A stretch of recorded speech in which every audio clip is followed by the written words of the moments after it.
So again, thank you all for coming.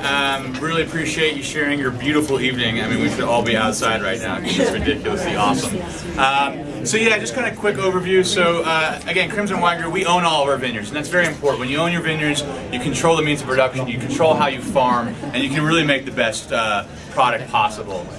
So we have 5 estate vineyards. We're showing 4 of them right now. So Pine Ridge is what we started with. Pine Ridge is located right in the heart of the Seghesio district. The first white you had here was a Chenin Blanc Viognier blend.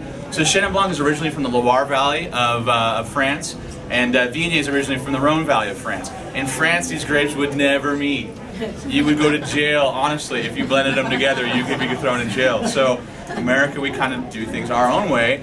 As far as we're aware, while these grapes have appeared in other people's blends, we're the very first winery to really focus on the 2 specifically. And as you can tell, it makes a really lively, really refreshing, beautiful little white wine.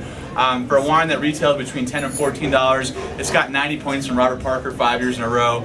That to me is a value. So it's a really killer wine. Next up is the Archery Summit Pinot Gris. So Archery Summit is located right in the Dundee Hills of Willamette Valley. The Dundee Hills, in my opinion, is the best sub-appellation. And the reason for that is what's known as Jory soil. It's a volcanic clay soil, really reddish hue, and it adds a nice aromatics and really spiciness to whites and reds. And so this Pinot Gris is a really small production. Literally, I get 60 cases for the state of Colorado. It's just a beautiful little white wine, no oak at all on it, no malolactic, but as you can tell, very aromatic and really refreshing. The next wine is one of our sister properties in Edna Valley. That is the Chamissault Vineyard. It was the very first vineyard planted in the Edna Valley back in 1973. So Edna Valley, just to kind of give you some geographical reference, is north of Santa Barbara. It's right by San Luis Obispo. It's a very, very small appellation. It's really close to the ocean, about 10 miles from the ocean. So perfect cool climate for Chardonnay and Pinot Noir specifically. So this had no oak at all, no malolactic finish at all. But a lot of Ono Chardonnays kind of are just all acid, and sometimes they're a little too much. So we wanted to have a little bit of texture, a little bit of nice refreshing aromatics. And so we did a really slow cold fermentation. And again, a beautiful little white wine, regularly gets 90 points. And it's just a fun Chardonnay, particularly as things warm up. Getting into the red wines, or as a good buddy of mine calls them, the real wines. We've got Cabernet coming up first, Forefront by Pine Ridge. So Forefront is a source fruit program. So that is the only non-estate wine on here.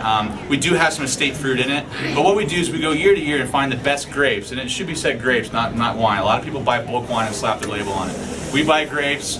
We make them at Pine Ridge. That's why we put it on the label that we're just as proud of it as we are our estate wines. But it offers a Cabernet at a really nice price point. And then finishing off in my opinion, really, Seghesio is the king of Zinfandel. They are the best producer of it. And the reason for that is we do really focused, really pure, really bright Zinfandels. Zinfandel, sometimes you've had them where they're huge and overripe and jammy, and sometimes like 17% alcohol. It's almost port-like. And so what we did, we wanted to have an elegant Zinfandel, a world-class wine. We hired Dr. Phil Freeze in 1993, who was the viticulturist who planted the Opus 1 vineyard, ran the Opus 1 vineyard for 10 years, and that's one of the top Cabernets coming from Napa Valley.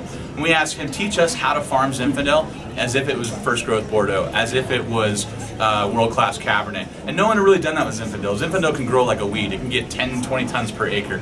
We, on average, are getting 2 to 3 tons per acre. And that farming, you can have the best vineyards, but if you farm them awfully, you're going to have a bad wine. If you overcrop too much, you're going to have a bad wine. You got to have so many right choices to make world-class wines. You have to have the best vineyards in the best location, planted with the right clones and the right rootstock. I mean, there's so many things that can go wrong before it comes to us. So Seghesio is the leader of Zinfandel. They truly are. Our wines have appeared in the Wine Spectator Top 100 8 times in the last decade. That is by far more than any other Zinfandel producer, more than Turley, more than Ridge, more than anyone else you can name. This little wine right here a few years ago was number 6 in the top 100, which for a wine that's $20, that's, again, a value. And then last will be the Old Vine Zinfandel. So unfortunately, there's no legal definition for old vine. For us, it's a minimum 50 years old.